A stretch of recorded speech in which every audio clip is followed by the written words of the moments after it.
हूं आबिद हुसैन शेख, आपका खैर मकदम है 4TV न्यूज़ कर्नाटक एक्सप्रेस में।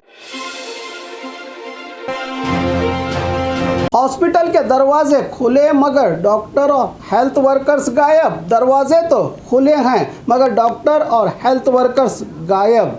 घबराइए नहीं, ये कोई भूत बंगला नहीं बल्कि दक्षिण कन्नड़ जिला सुलिया तालुका के बेल्लारे सरकारी हॉस्पिटल का हाल है ये, जहां दरवाजे तो खुले हैं हॉस्पिटल के मगर डॉक्टर और हेल्थ वर्कर्स हमेशा गायब रहते हैं। सरकारी हॉस्पिटल में डॉक्टर्स और हेल्थ वर्कर्स को 24/7 सर्विस देनी होती है, लेकिन इतनी लापरवाही है कि कोई इमरजेंसी पेशेंट आए तो ऐसे डॉक्टर्स इन मरीजों को इलाज से पहले ही मार देंगे। यहाँ का हाल बहुत बेहाल है। डॉक्टर्स ऐसे ही गायब रहते हैं जैसे कोई भूत।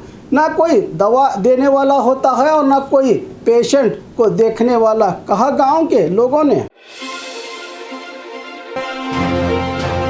हमें हिजाब से ज़्यादा बच्चों के फ्यूचर की फिक्र करनी चाहिए। आज से कर्नाटका भर में SSLC के इम्तिहानात शुरू हो चुके हैं। राज्य में हिजाब का मामला बहुत संजीदा चर्चित विषय बना हुआ है। सरकार ने हिजाब पहनी स्टूडेंट्स को नो एंट्री का बोर्ड दिखा दिया है। ऐसे में एक हिजाब पहनी नबीन आरा महिला हिजाब और एग्ज़ाम के बारे में कहती हैं कि आज के दौर में एजुकेशन ज़रूरी है। ऐसे हालात में पेरेंट्स अपने बच्चियों को गलत रास्ता ना दिखाएं, क्योंकि हमें हिजाब से ज़्यादा बच्चों के मुस्तकबिल की फ़िक्र करनी चाहिए, कहा इस महिला ने।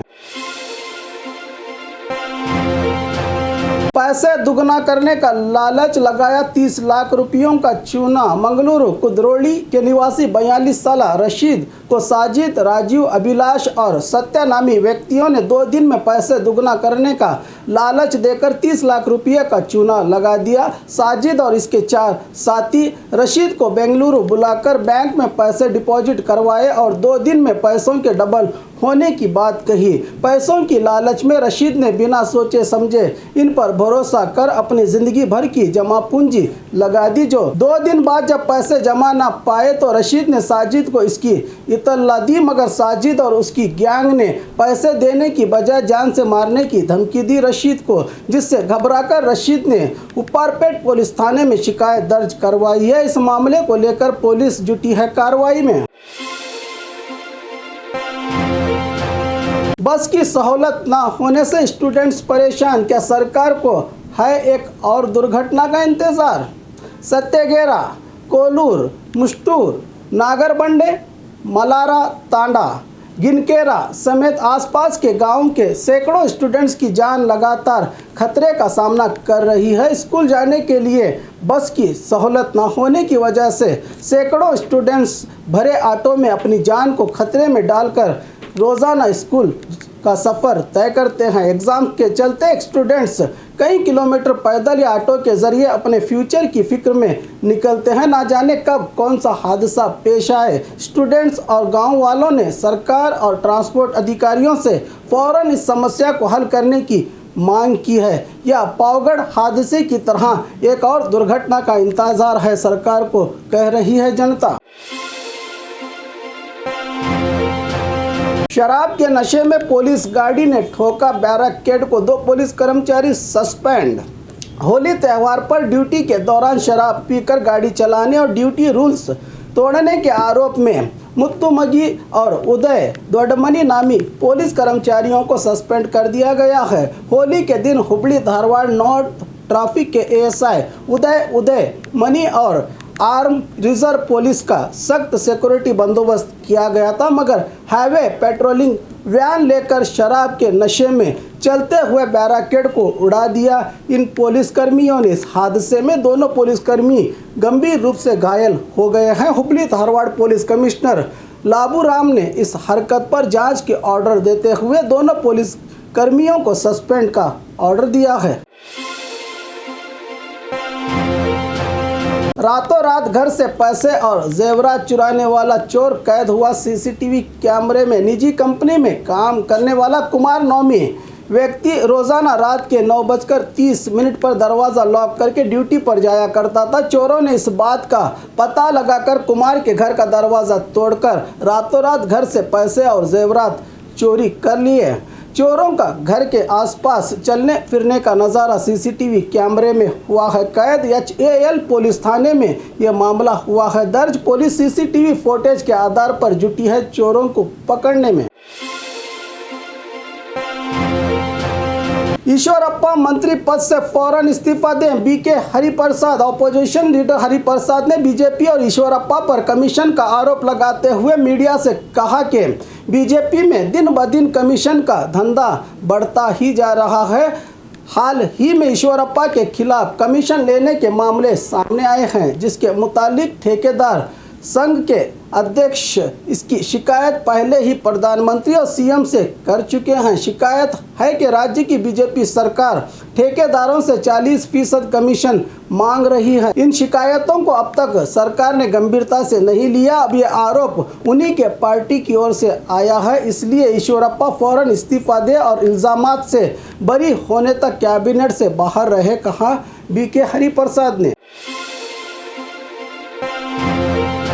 प्राइवेट बसों से स्टूडेंट्स और जनता की जान खतरे में। कोलार जिला श्रीनिवासपुर तालुका और बंगारपेट तालुका में प्राइवेट बसों ने स्टूडेंट्स समेत आम जनता को हादसे का शिकार होने के लिए अपने दरवाजे खोल रखे हैं। बस के पीछे की सीढ़ियों और ऊपर बैठे सवारी अपनी जान खतरे में डालकर सफ़र करने पर मजबूर नजर आ रहे हैं। सरकारी बसों से वंचित खतरे में पड़े स्टूडेंट्स और जनता की जान के साथ खिलवाड़ करने वाला ये वीडियो बहुत वायरल हो रहा है।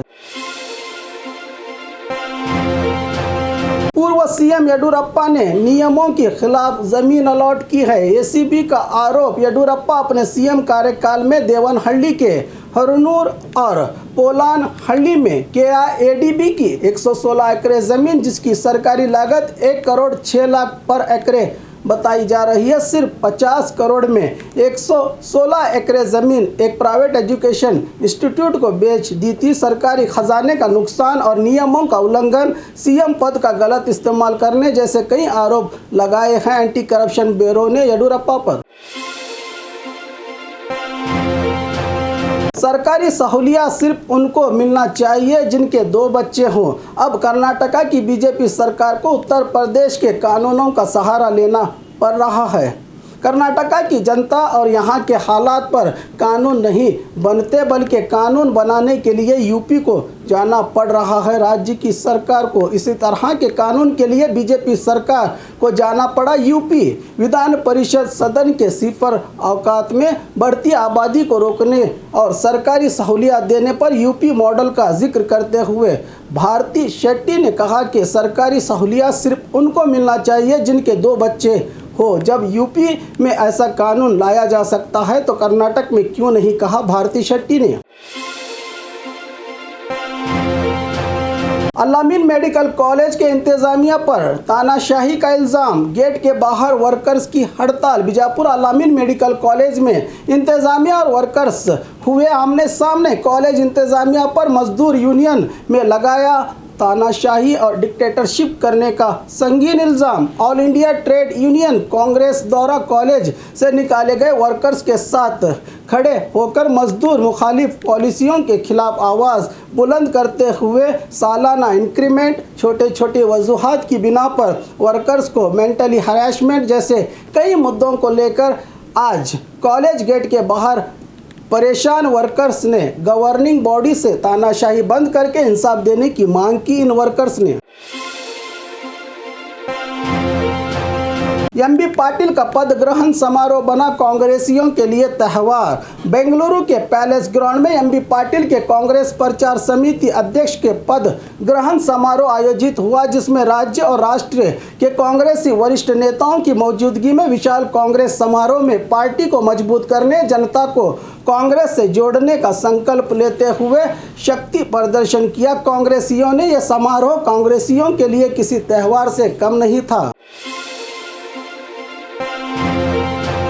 और खबरों के लिए देखते रहिए 4 TV न्यूज़ कर्नाटक एक्सप्रेस।